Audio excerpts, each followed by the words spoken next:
Oke, baik Bapak Ibu, kita mulai masuk dalam materi pembinaan calon pendeta dan juga evangelis. Kalau ada kesempatan ini semua pendeta Pak, tidak ada evangelisnya Pak Ilan ya. Nah, Pak pendeta ya. Oke, Ya, satu pendeta muda, satu pendeta pembantu, Pak. oke. Jadi satu keharusan bagi semua calon pendeta evangelis di sinode ini mengikuti pembinaan sebelum pelantikan dan pengutusan ya. Itu sebenarnya kalau di ADRT itu 6 bulan harus diasramakan itu di Jayapura sana. Tapi mengingat kita ini adalah orang-orang yang memang sudah terjun dalam pelayanan dan juga ada di luar Papua, belum memungkinkan kita untuk melakukan itu. Ya, melakukan itu maka tidak ada 2-3 kali pertemuan ya atau beberapa sesi untuk pembinaan ya.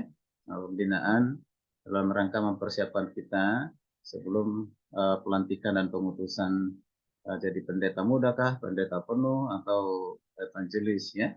Oke, itu satu harus kita lakukan. Baik. Eh, Nah, yang mau sampaikan ini adalah kualifikasi pelayan dan hamba Tuhan. Suara saya jelas ya Pak Irlan ya, dan yang lain suara jelas ya. Ada ya? Jelas, Pak. Oke, Jelas, jelas. terima kasih. Ya. Jadi di kualifikasi pelayan atau hamba Tuhan atau syarat ya. Kualifikasi itu sangat penting karena kualifikasi itu yang akan ya menuntun kita kepada pelayanan yang efektif, pelayanan yang berdampak, ya, pelayanan yang akan melayani sesuai dengan kehendak Tuhan, bukan lagi menurut standar dunia, tapi standar kerajaan surga, ya, kerajaan surga. Karena hari-hari ini eh, cukup banyak yang kita temukan yang mengaku sebagai hamba Tuhan, pelayan Tuhan, sudah bergeser ya, sudah bergeser nilai dari suatu pelayanan.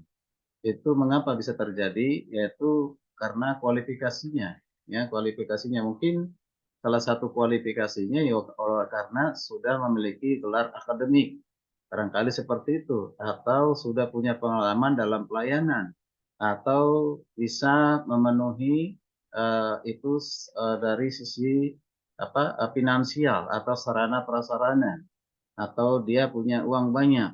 Nah, itu standar dunia, bukan berarti itu tidak penting, semua penting, tapi dalam Alkitab tidak pernah mengatakan standar itu menjadi kualifikasi ya. Nah, kalau kita mengikuti kualifikasi apa yang dikatakan Tuhan melalui Paulus ya, Rasul Paulus kepada Timotius di 1 Timotius 3:1 ayat 1 sampai 7 ini ya luar biasa sempurna.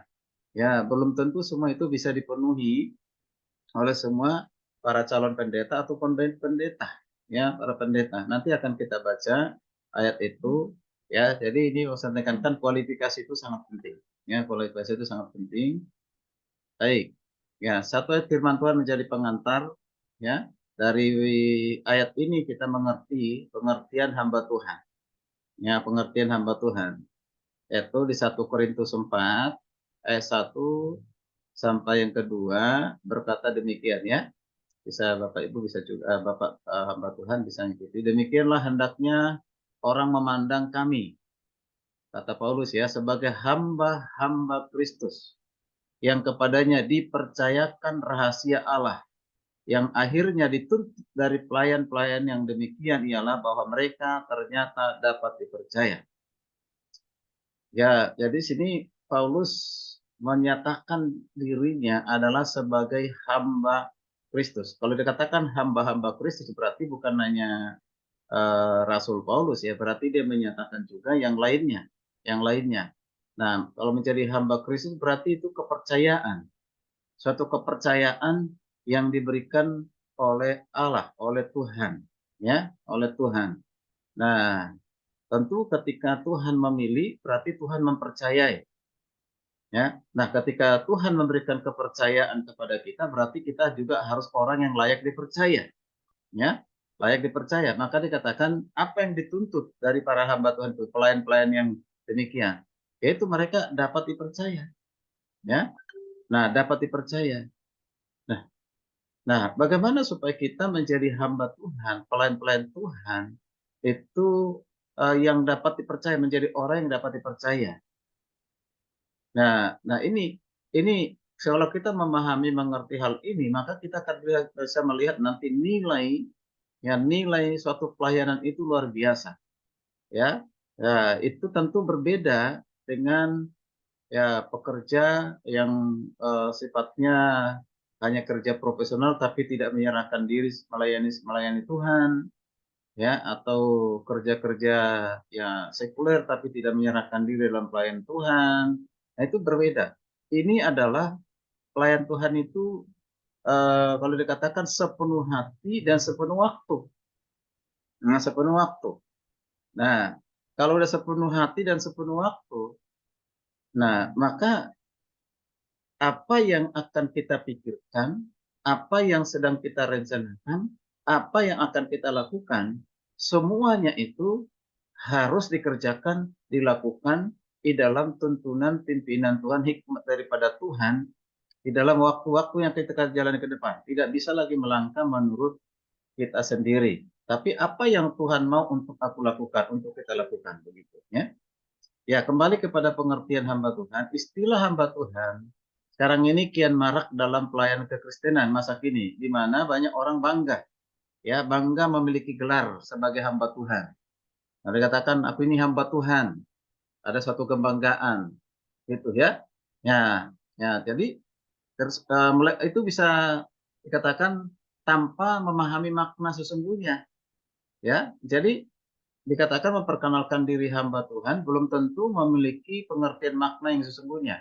Tapi kalau kita mengatakan diri dengan keyakinan yang kokoh, kita ini orang yang sudah dipilih, dipanggil Tuhan, mengatakan hamba Tuhan, tentu kita sudah mengerti maknanya. Ya, mengerti makna yang sesungguhnya dari kata hamba itu sendiri. Ya. Nah, seiring berjalannya waktu, pengertian kata hamba itu bisa, ya, perlahan-lahan mengalami namanya pergeseran. Ya, pergeseran. Nah, sering ada anggapan bahwa menjadi hamba Tuhan itu berdiri atas, ya, harus berdiri mendapatkan perlakuan khusus atau disebut dengan servis servis plus. Nah, itu semuanya serba dilayani, ya. Ya, beroleh penghormatan dimanapun melayani dengan segala fasilitas yang memadai. Nah, itu.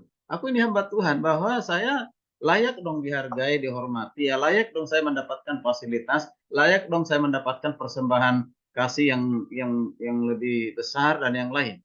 Nah, apakah demikian disebut dengan hamba Tuhan? Kalau demikian, berarti itu sudah bergeser. Makanya hamba Tuhan kadangkala ada juga memilih-milih tempat untuk pelayanan, melihat, ya, jemaatnya banyak atau tidak. Ya, kalau jemaatnya banyak, ya kemungkinan persembahannya banyak, perpuluhannya banyak. Ketika saya khotbah di sana, berarti akan persembahan kasihnya kepada pendetanya, ya, atau pengkhotbahnya akan banyak. Ya, itu hitung-hitungannya seperti itu. Tapi kalau dilihat jemaatnya miskin, orang ekonomi menengah ke bawah, itu pasti PK-nya tidak ada. Apakah ada pun kecil.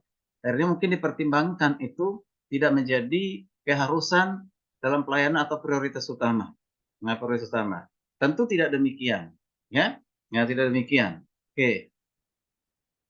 Nah, kita perhatikan dari awal surat yang ditulis kepada jemaat di Roma oleh Rasul Paulus itu menyebut dirinya hamba Yesus Kristus. Dia memperkenalkan dirinya hamba Yesus Kristus. Di Roma 1 ayat 1 dikatakan demikian. Dari Paulus, hamba Kristus Yesus yang dipanggil menjadi rasul dan dikuduskan memberitakan Allah. Betul juga di hadapan jemaat Korintus. Di sini Paulus sangat percaya diri, sangat-sangat punya keyakinan bahwa dia menjadi hamba yang dipanggil oleh Yesus Kristus, yang dipilih, dikhususkan, ya, untuk apa? Memberitakan Injil, memberitakan kerajaan Allah. Itu luar biasa. Nah, ini kalau kita lihat latar belakang ini sebenarnya pada saat itu latar belakangi, ya, ada yang memfitnah atau menuduh kerasulan Paulus itu bukan asli, Ya, bahkan berita yang di Injil pun yang diberitakan itu juga bukan asli.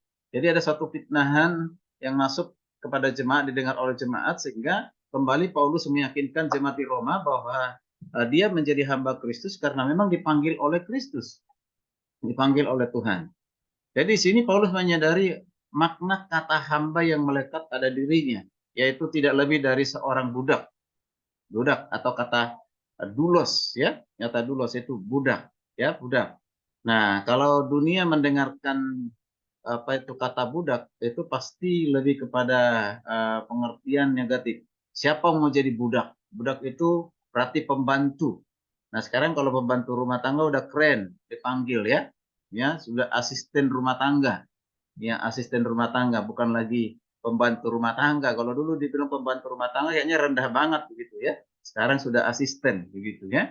Nah, nah itu. Jadi orang berpikir budak itu pasti negatif, ya. Nah, sebagai budak harus mengabdikan diri dengan segenap jiwa dan raganya untuk tuannya.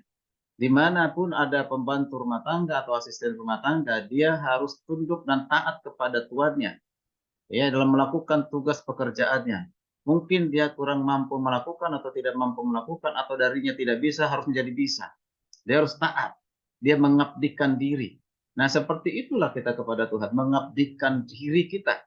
Apa saja, ya, pikiran kita, perasaan kita, kehendak kita, tubuh kita, ya, semua yang kita miliki adalah untuk melayani Tuhan, ya, melayani Tuhan. Jadi itu. Nah, sekalipun kita mungkin kerja di sekuler, nah itu juga ladang kita, ya, yang dipercayakan oleh Tuhan. Jadi saya tidak setuju kadang orang-orang yang kerja di profesi yang berbeda itu ada kerja di sekuler, kata begitu, ya. Ya udahlah, 50 saja. Ya, 50% untuk melayani Tuhan, 50% untuk melayani dunia, katanya begitu. Ya, apakah demikian? Tidak, ya. Pelayanan itu semua, entah kita kerja di sekuler, kerja di pelayanan di gereja, itu semuanya adalah kita lakukan yaitu untuk apa? Untuk pemuliaan bagi nama Tuhan. Jadi hamba Tuhan itu bisa diartikan orang-orang yang membaktikan, ya, membaktikan setiap napas hidupnya untuk Tuhan. Ya, luar biasa. Kalau udah napas itu berarti udah segalanya itu, ya. Nah, melepaskan segala kenyamanan dunia. Nah, ini tidak lagi kita bergantung kepada kenyamanan dunia ketika menyerahkan diri dalam pelayanan. Kemudian tunduk kepada pemerintahan surgawi dan tidak punya hak untuk menuntut, serta bukan seorang bos. Nah, seorang bos itu biasanya tugasnya, pekerjaannya lebih dominan main perintah, ya. Kadang-kadang saya sudah melihat kalau dia sudah jadi pendeta, gembala sidang, hamba Tuhan, apalagi dia sudah bergelar akademik, mengerjakan hal-hal yang sederhana sudah nggak mau, ya, sudah milih-milih, ya, menganggap itu kurang terhormat, ya.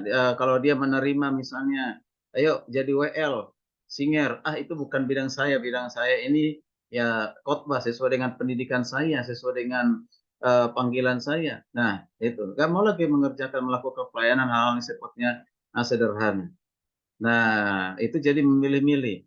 Jadi ada bos, jadi serba semuanya. Bawa Alkitabnya satu orang, bawa air minumnya satu orang, dan semuanya dia hanya lepas tangan kaki, nggak bawa apa-apa sampai duduk di depan, kan gitu, ya. Nah itu, ya, itu berarti tidak boleh, ya, tidak boleh, boleh saja, tapi jangan itu merupakan suatu bahwa itu menjadi suatu hak yang harus kita terima, tidak demikian, gitu kan.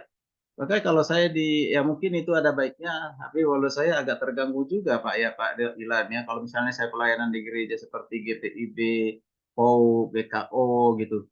Alkitab nggak bawa sendiri Pak. Mulai dari pastori itu, ya kan, dari tempat itu.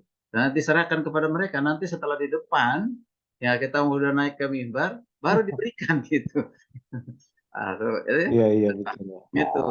Jadi saya ada sisi lain mungkin itu satu aturan yang udah mereka buat untuk menunjukkan kesungguhan, keseriusan hamba Tuhan pelayanan, ya. Tapi sisi lain kita udah terbiasa dengan pegang Alkitab sendiri, bawa sendiri kan gitu, ya. Nah, nggak tahu kalau Pak Ilan gimana? Ya, baru-baru Sama ini, Pak.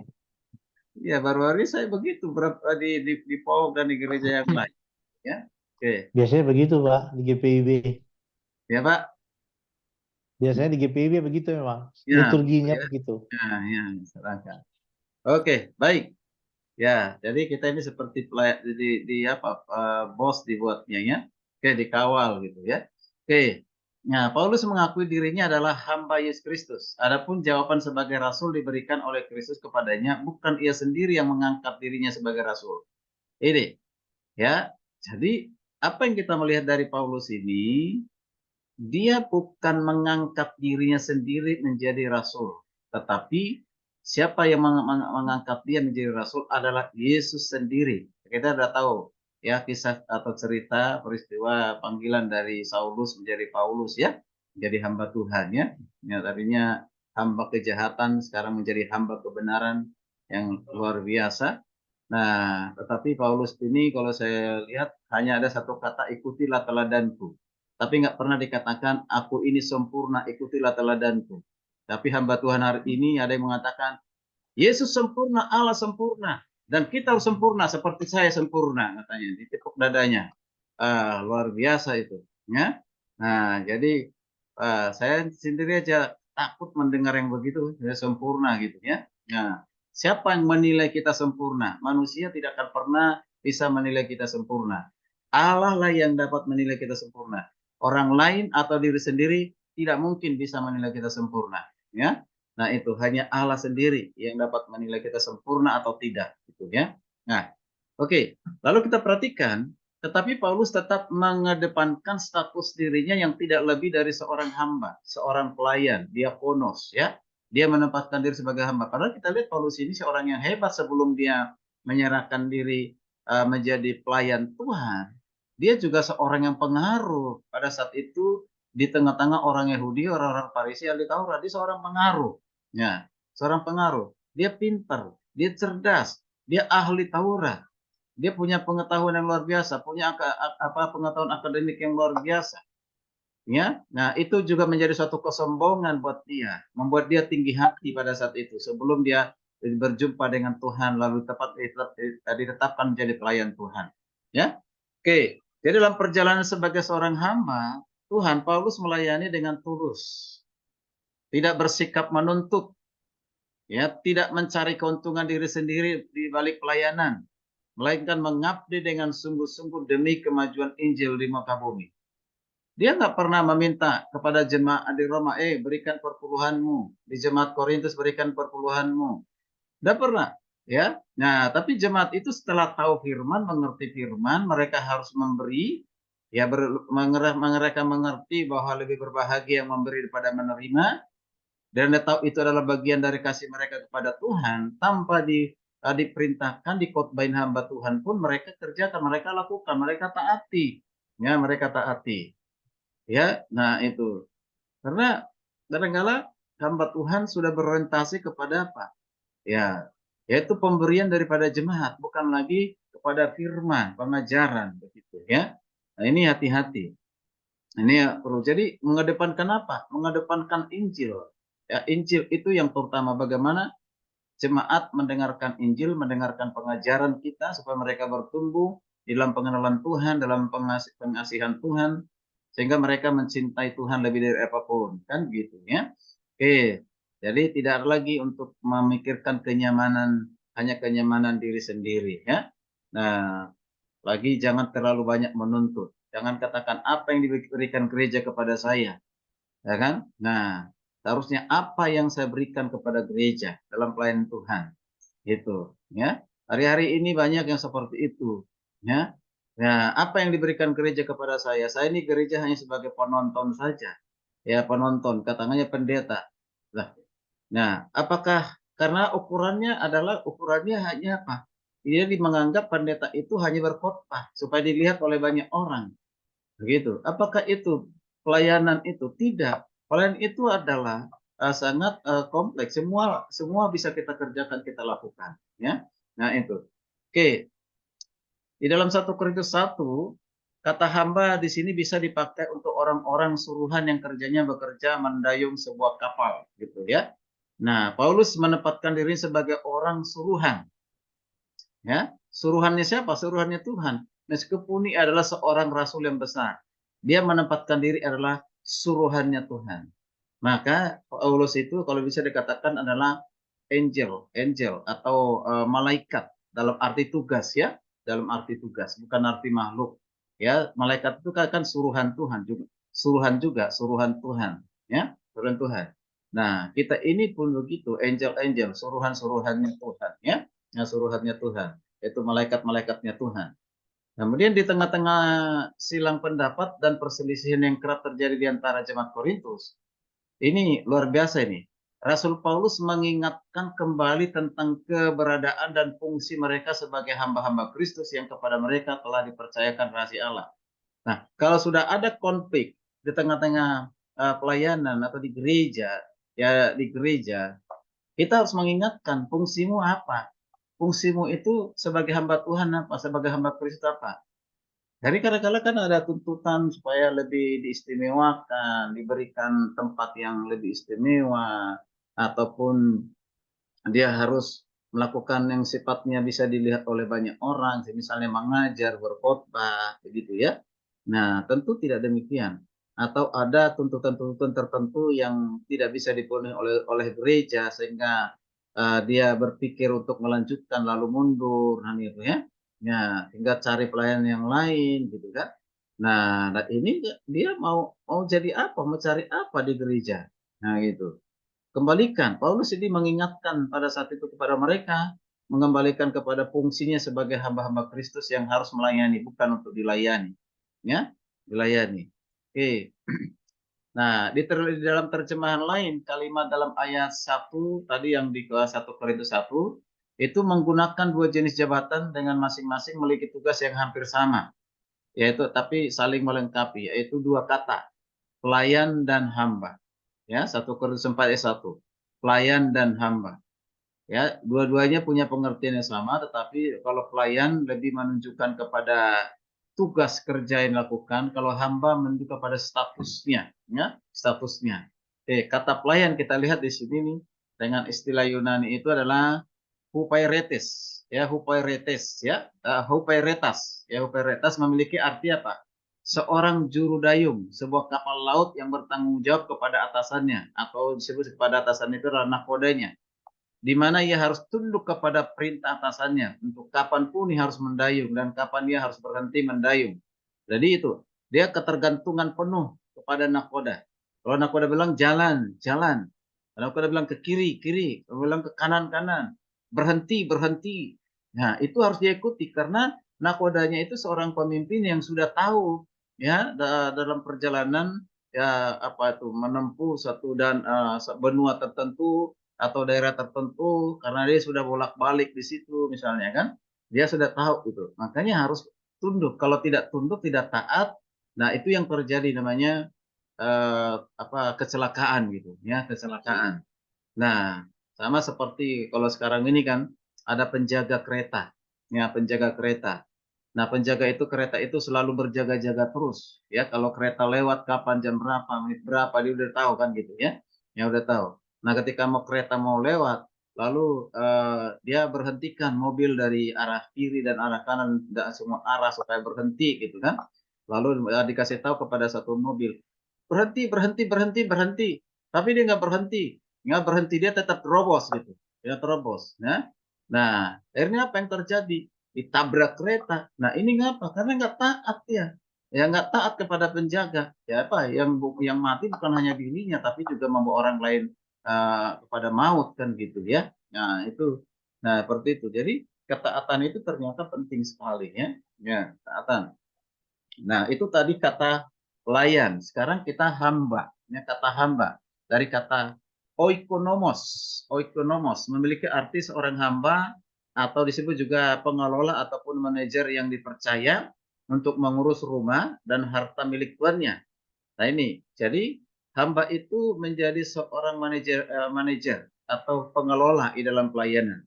Makanya seorang pemimpin dalam gereja harus tahu manajemen, ya manajemen gereja dengan manajemen sekuler di dalam usaha bisnis. Ada yang bisa kita adopsi di gereja, tapi tidak semuanya kita bisa adopsi. Mengapa? Ya, dalam hal misalnya dalam hal memulai suatu usaha dengan pelayanan itu beda, ya kan? Dalam usaha dalam suatu bisnis itu pasti diawali berapa modalnya, berapa besar modal awalnya, ya kan? Nah, berapa modal awal besar modal yang harus dimiliki, dia lalu diukur dengan kemampuan dan dilihat untuk dampak besarnya, keuntungannya besarnya ke depan. Kalau modalnya kecil nggak mungkin dapat untung besar gitu kan. Modal besar ya akan mengharapkan keuntungan besar gitu. Ya, baru persiapkan SDM yang lain sebagainya. Nah, itu kalau di usaha, dunia usaha, Pak Lai Amin pasti Pak Amin mengerti hal itulah begitu. Jauh. Kalau saya ini hanya baca-baca buku saja. Nah, kalau di pelayan Tuhan tentu tidak demikian. Kalau kita menunggu ada modal dulu baru kita buka pelayanan, ya dalam arti modal itu secara finansial, keuangan dan yang lain, baru kita mau terjun dalam pelayanan. Nah, ini tidak akan pernah terjun pelayanan seperti itu, ya. Nah, Tuhan tidak pernah mengatakan, kumpulkanlah duitmu dulu baru engkau melayani. Ya, gitu kan? Tidak ada yang demikian. Bukan berarti kita tidak butuh uang, bukan, ya. Oke. Lalu kita perhatikan tugasnya apa? Ya, tugasnya adalah menjaga dan memelihara milik tuannya tersebut dengan baik dan bertanggung jawab penuh, bahkan ketika tuannya sedang bepergian. Nah, artinya apa? Kita diberikan tugas oleh Tuhan menjaga memelihara jemaatnya.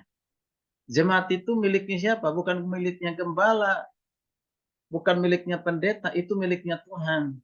Maka saya sampaikan kepada seluruh pendeta kini, ya, nah, terutama di bawah klasis, jangan pernah kita berkata itu jemaat saya. Lebih baik jemaat yang Tuhan percayakan untuk saya gembalakan. Nah, kan begitu ya. Nah, jemaat. Mengapa? Kalau kita mengklaim itu jemaat kita suatu saat, ya pindah ke gereja lain, kita merasa kehilangan iya, tetapi jangan sampai kita kecewa, ya akhirnya mencari satu kecurigaan kepada gereja lain atau gembala yang lain, mencuri jemaat. Tidak. Kalau dia masih ada di lingkungan Kristen ataupun dia di komunitas Kristen atau dia masih di gereja, ya gereja mungkin dominasi yang berbeda, kita bersyukur. Ya kecuali dia ke tempat ibadah orang lain, ya kan gitu ya, yang bukan tempat ibadahnya Kristen gitu. Nah, nggak apa-apa, kita nggak perlu ribut, nggak perlu kita rame lagi perang chat WA dengan gembalanya gitu atau didatangin gitu.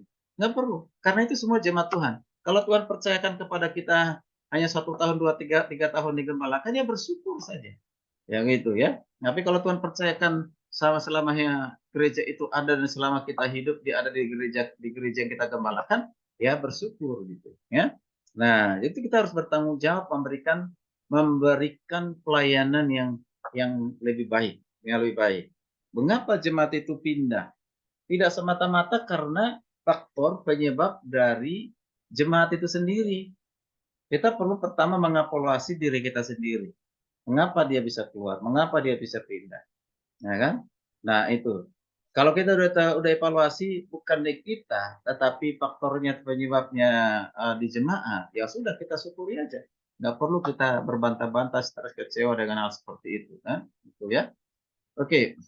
Nah, sekarang kita masuk ke Alkitab yang menjadi kriteria dari pelayan Tuhan dan sekaligus kita juga bisa memahami pengertian pelayanan pelayan di 1 Timotius 3 sampai 7 ya. Nah, ya yang mulai kita perhatikan mulai dari ayat yang pertama. Di ayat pertama mengatakan gini, benarlah perkataan ini, orang yang menghendaki jabatan penilik jemaat menginginkan pekerjaan yang indah. Nah, kita perhatikan kata jabatan penilik jemaat. Nah, kata penilik jemaat itu yang gunakan itu adalah kata episkopos. Ya, episkopos. Nah, kata episkopos ini pernah digunakan dalam kitab suci untuk menunjukkan kepada siapa? Rasul-rasul. Kecuali kepada Yudas Iskariot dalam Kisah Rasul 20 ya, 1 ayat 20. Dikatakan demikian. Sebab ada tertulis dalam kitab Mazmur, biarlah perkemahannya menjadi sunyi dan biarlah tidak ada penghuni di dalamnya dan biarlah jabatannya itu episkopen diambil dari orang lain, Nah, jadi jabatan yang diberikan kepada salah satu pelayan Tuhan yang tidak setia, Yudas Iskariot, diambil kembali, ya. Jadi episkopos ataupun jabatannya disebut episkopen, ya. Oke, Mak. Kemudian kata kitab suci tidak pernah menggunakan kata episkopos, ya, episkopos untuk apa? Untuk menuju kepada kedudukan, tidak, atau menuju kepada jabatan yang lebih tinggi dari tua-tua. Jadi jangan berpikir ini bahwa episkopos itu adalah jabatan yang lebih tinggi dari jabatan yang lain. Tidak. Kata episkopos itu menunjukkan kepada apa? Pelayan Injil, pemimpin gereja, tanpa ada tingkatan yang lebih tinggi dan atau yang lebih rendah. Semuanya sama, ya. Semua sama. Ya, pendeta umum penuh itu sebagai gembala, pendeta pembantu, pendeta pemuda, evangelis, pengerja gereja, majelis gereja, itu semuanya sama, ya. Ya, semua sama. Itu memiliki fungsi yang berbeda atau tugas yang berbeda, tanggung jawab yang berbeda. Tapi dalam satu tubuh, yaitu namanya tubuh Kristus, gereja lokal, ya, gereja lokal. Jadi jangan sampai kita gembala sidang selalu menempatkan diri ataupun para pelayan pendeta ini menempatkan diri lebih tinggi dari yang lain, ya. Itu hati-hati karena kita nanti akan dituntut lebih dihargai, dihormati gitu. Jadi sama-sama Pak, sama-sama pelayan Tuhan, sama-sama pelayan Injil. Itu namanya episkopos, ya. Nah, oke. Lanjut Bapak-Bapak. Ya, itu tadi masih di ayat yang pertama. Ayat yang pertama, tadi penilik jemaat, ya. Sekarang benarlah perkataan ini, orang yang menghendaki jabatan penilik jemaat, ada kata menginginkan pekerjaan yang indah. Itu menginginkan pekerjaan yang indah, kata menginginkan. Sebenarnya kata yang lebih tepat ya bukan kata menginginkan, ya, seperti Lembaga Alkitab Indonesia. Ya, kata diterjemahkan menginginkan itu dengan menggunakan kata orego, orego. Jadi sebetulnya berarti menjangkau atau mengulurkan, ya, dan lalu menjangkau sesuatu, merindukan atau berusaha untuk mendapatkan. Nah, itu jadi bukan kata menginginkan, jadi suatu keinginan yang lahir dari diri sendiri, tidak. Biar demikian, ya. Oke, nah ini yang kita bisa lihat dari kata menginginkan itu. Kemudian kita perhatikan lagi hal-hal yang bertentangan motivasi atau mengingini. Kalau kata mengingini ataupun motivasi menjadi pelayan Tuhan itu kadang-kala salah. Ada suatu motivasi yang salah, motivasi yang salah. Ya, menginginkan jabatan dengan motivasi yang salah, yaitu apa? Kalau tidak ada dua yang disampaikan, masih banyak motivasi yang lainnya. Yang pertama adalah karena motivasi uang, ya, motivasi uang. Jadi orang-orang ini sering disebut sebagai orang-orang yang apa? Kalau motivasinya uang, mereka disebut sebagai coh Yesus atau coh gereja begitu, ya. Nah istilah ini memalukan sebenarnya, tetapi harus diakui benar dalam banyak kasus, ya, dan memang banyak hamba-hamba Tuhan yang punya motivasi begitu, melayani karena uang, demi untuk mendapatkan uang. Ya begitu, ya. Nah, jadi orang-orang yang seperti ini tujuannya itu apa? Yaitu untuk apa? Memperkaya dirinya sendiri. Jadi bukan lagi untuk kemuliaan Tuhan ataupun kebaikan dari jiwa-jiwa yang mereka layani. Nah, ini tak terlalu berbeda dengan orang-orang yang jadi pendeta demi profesi. Nah, ini hati-hati kita, ya. Nah, makanya Paulus mengingatkan itu di nanti di saat apa di 1 Timotius 3 ini kan. Nah, itu janganlah hamba uang. Jadi penilik jemaat, episkopos janganlah hamba uang. Itu hamba uang karena berbahaya sekali. Kalau dia menjadi motivasinya karena uang, nanti tuntutannya semuanya apa yang dilakukan, ya, yang dilakukan tuntutannya semua diukur dengan uang, uang, uang, begitu, ya. Sehingga orang seperti ini sulit untuk berkorban dalam pelayanan. Ya, jadi kalau motivasi uang menganggap kalau sekolah dia mulai banding-bandingkan dengan gelarnya, ya kan? Dia kira aku ini kan gelar S1 teologi, gelar S2 teologi, aku ini doktor. Berarti apa yang saya dapatkan dari gereja itu ya disesuaikan karena ketika saya sekolah pun itu mengeluarkan dana yang cukup besar. Ya hargai dong gelar akademik saya di mana saya berjuang hal itu. Nah, mungkin kalau itu di sekolah, di STT boleh-boleh saja, sah-sah saja, ya. Ya, tapi STT pun bergumul juga di dalam hal pembiayaan. Tapi kalau di gereja, ya saya pikir sangat tidak tepat, gitu. Ya, sangat tidak tepat. Nah, jangan sampai mendengar kalau saya S1 di tempat lain, ya gaji saya itu rendah, harusnya di gereja lebih besar, atau di tempat lain lebih besar, di gereja paling tidak sama, gitu ya. Nah ini, jadi karena orang berpikir gini, karena saya tanya kepada orang tertentu ya, saya nggak usah perlu sebut, mengapa kamu pilih menjadi pendeta? Pendeta enak Pak. Kenapa? Bukan seperti pegawai negeri, pegawai swasta, gajinya sebulan sekali. Nah ini tapi ini gajinya setiap hari Minggu, bahkan setiap hari Minggu, setiap saat. Ketika kita diundang pelayanan, langsung selesai pelayanan dapat PK Pak. Kalau dalam satu minggu 4 kali pelayanan kali 5, ya 4 kali 5 sudah 2 juta Pak. Nah 1 bulan, ya 1 bulan 4 kali 2 juta kali 4 minggu udah berapa Pak? Udah 8 juta Pak. Dari mana itu? Gaji pegawai negeri tidak seperti itu Pak. Nah itu, seperti itu tujuannya. Nah itu, makanya dia berusaha promosikan diri untuk supaya diundang terus khotbah kemana-mana kan gitu ya. Nah hati-hati yang demikian, tidak. Ya makanya saya lihat di Kingmi Klasis Jasuma ini belum ada yang seperti itu. Mudah-mudahan seterusnya tidak ada yang seperti itu ya Pak Ilan ya. Ya masih orang-orang yang siap untuk berkorban, untuk memberi gitu ya. Ya, tidak tahu nanti kalau kita sudah ribuan orang gitu. Di antara ribuan orang ini ada nggak yang seperti itu kan gitu. Biasanya kalau seorang seperti itu dia panas di lingkungan kita dan akan loncat begitu ya. Oke, baik. Nah, kemudian kita perhatikan motivasi yang kedua. Motivasi yang kedua ingin dihargai dan dihormati. Ya, jadi motivasi menjadi tua-tua atau pendiri jemaat atau hamba Tuhan tujuannya itu apa? Tujuannya supaya dihormati, dihargai, dianggap sebagai orang Kristen yang aktif dan sebagainya. Hati-hati ini. Ya, saya pernah diberkati dengan khotbah seorang ibu ya. Nah, seorang ibu ketika saya mendengarkan khotbah itu, dia menyinggung tentang hamba-hamba Tuhan yang ya selalu menempatkan diri untuk dihargai, dihormati. Nah, ketika tidak dihargai, dihormati oleh orang lain ataupun itu mungkin pengerja majelisnya membuat dia marah, dan ketika dia marah, dia berteriak, "Kamu tahu saya inilah pemimpinmu, kamu gembalamu, kamu hargai saya, kehormati saya, kalau enggak keluar." Nah, begitu. Nah itu. Nah itu mungkin dia bilang seperti itu karena dilihat ada kejadian yang benaran gitu ya. Nah gitu.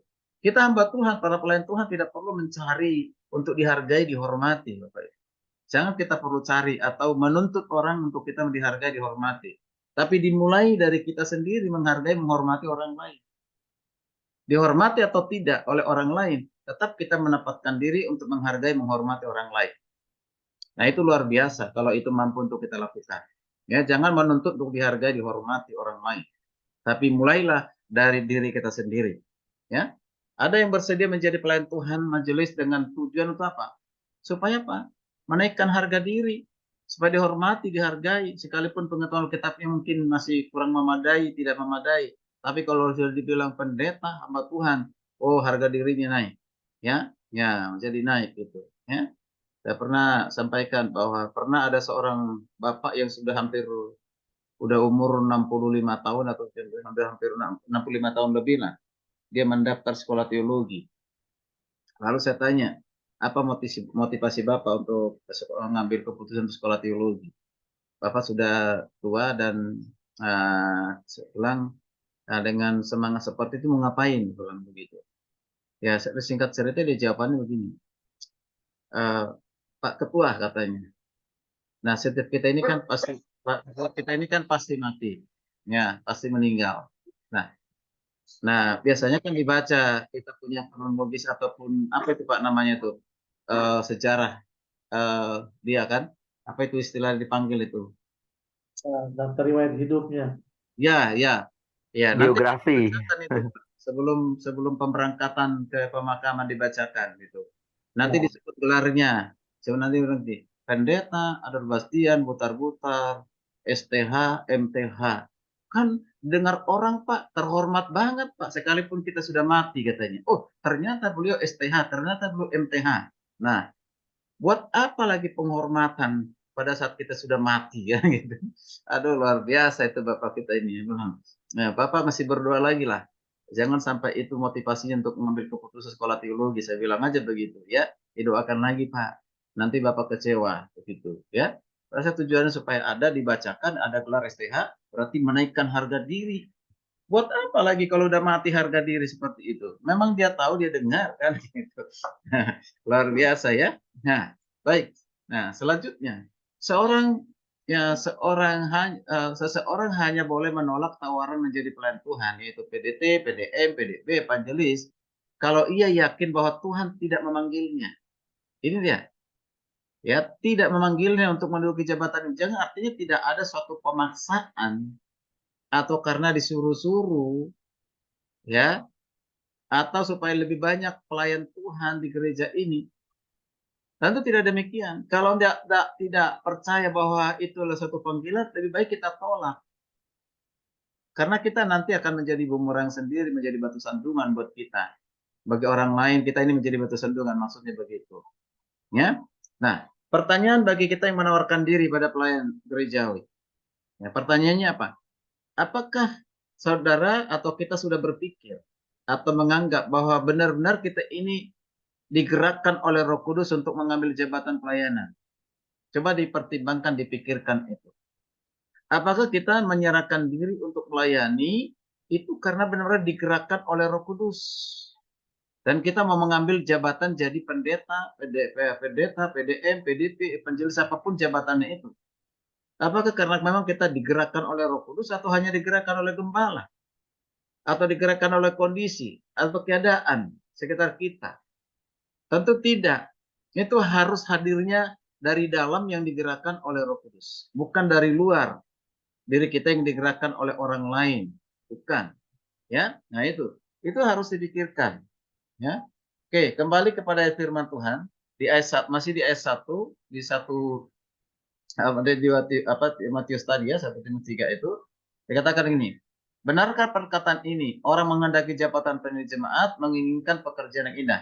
Kita perhatikan, kalau tadi jabatan penilik episkopos ya, menginginkan berarti menjangkau ya. Nah, menginginkan, lalu sekarang kita lihat kata yang juga penting menjadi perhatian kita itu adalah pekerjaan yang indah. Luar biasa ya. Ketika kita mengambil keputusan menyerahkan diri melayani Tuhan atau kita dipanggil Tuhan, jadi itu adalah pekerjaan yang indah. Ya, pekerjaan yang indah. Ya.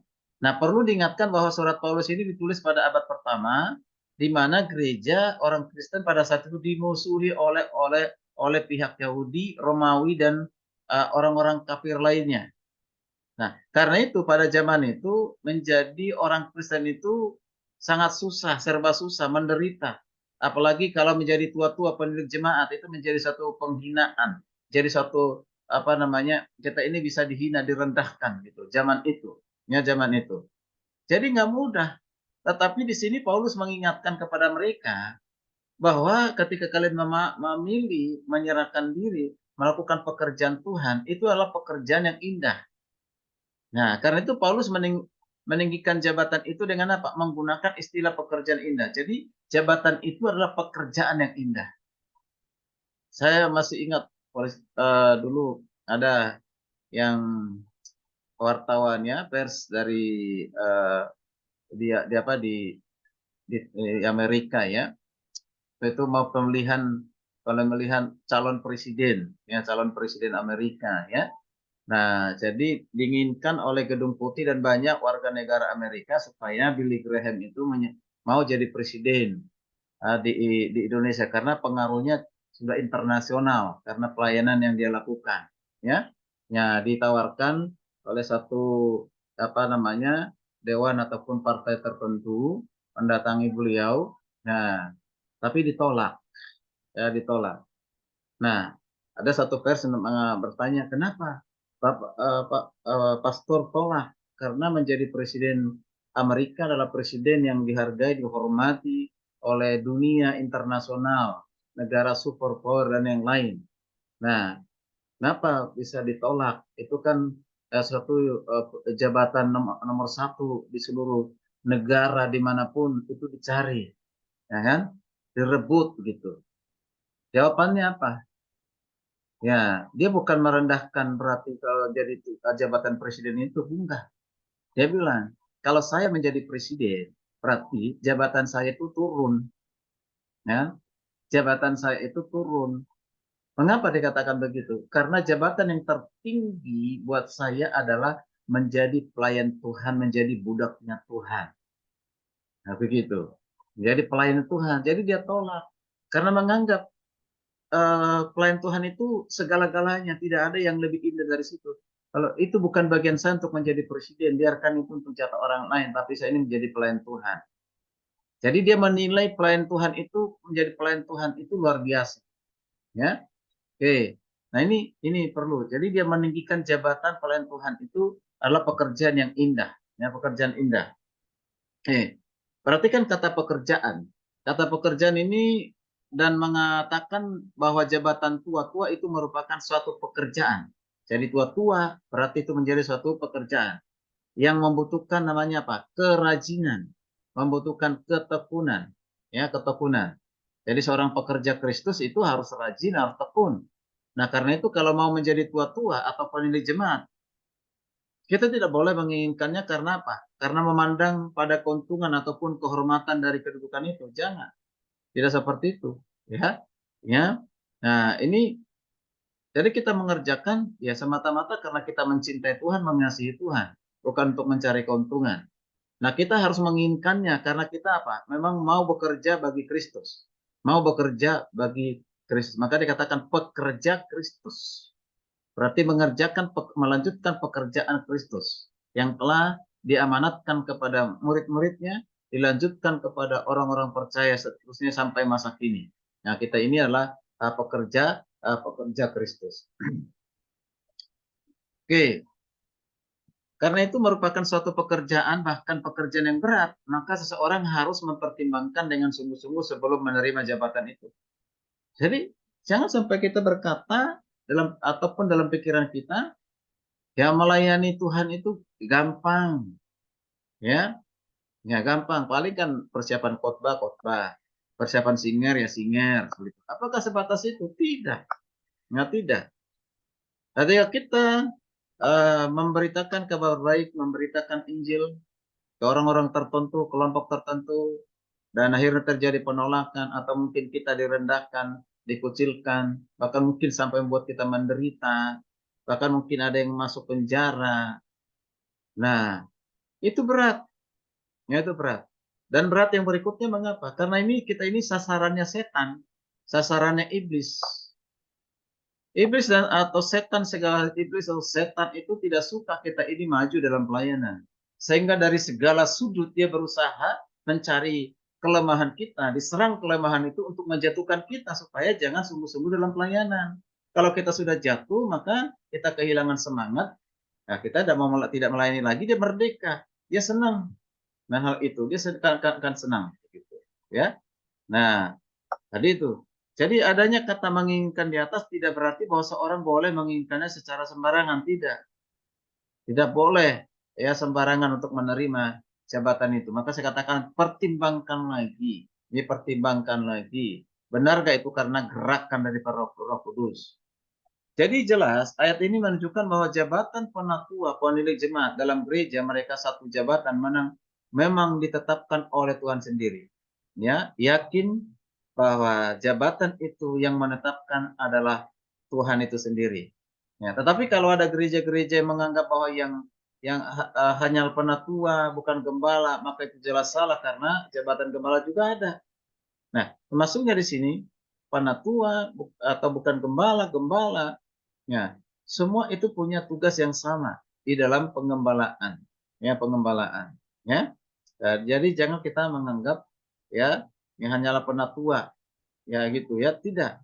Nah, Efesus 4 ayat 11 dikatakan begini. Coba kita perhatikan ya. Dan ialah yang memberikan baik rasul maupun nabi-nabi, baik pemberita-pemberita Injil maupun gembala-gembala dan juga pengajar-pengajar. Artinya semua jabatan itu dari sumber yang sama, pemberian yang sama, yaitu dari Allah sendiri. Jadi kalau misalnya diurut dari rasul, bukan berarti pertama rasul itu rasul yang lebih tinggi derajatnya, baru nabi-nabi, baru pemberita Injil, bukan, atau gembala, tidak. Tidak demikian. Entah itu rasul, entah itu nabi, penginjil, dan gembala, pengajar, itu semuanya sama nilainya di hadapan Tuhan. Tidak ada yang lebih tinggi, tidak ada yang lebih rendah. Ya, nah begitu. Nah, oke. Itu sesen yang pertama. Ya. Lalu kita akan masuk sesen yang kedua. Setelah ini kita break dulu sebentar. Saya serahkan kepada Pak Ilan. Kita masuk sesen yang kedua. Hamba yang melayani bukan dilayani. Baik. Terima kasih.